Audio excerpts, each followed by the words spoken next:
المشروع هذا خليناه متنفس للعوائل على نهر دجلة.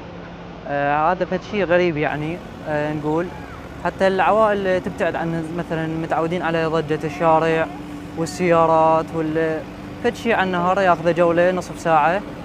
سعر التذكرة مناسب 5000 والأجواء حلوة تكون موسيقى نشغل لهم والجولة تكون حلوة. البارحة فتحنا المكان أول أيام العيد الأضحى. تجربة حلوة وشفناها إنه بيها إجراءات سلامة. طبعاً أنا أول مرة داجي لهذا المكان، سمعت فيه عن طريق برامج التواصل الاجتماعي وشفت إنه تجربة إيجابية وحلوة وماخذين إجراءات سلامة وحلوة. العوائل الكوت يعني عشانت هاي القضية موجودة بغير مكانات، بس حالياً ما شاء الله يعني جاي نشوفها يوم بعد يوم تصير هاي التجربة في شيء إيجابي بمحافظة وعز. نتمنى إن شاء الله المستقبل يكون أفضل. بالنسبة للكلفة شيء طبيعي بالمقارنة مع المكانات الأخرى المشابهة سواء بالمحافظات الشمالية أو ببغداد.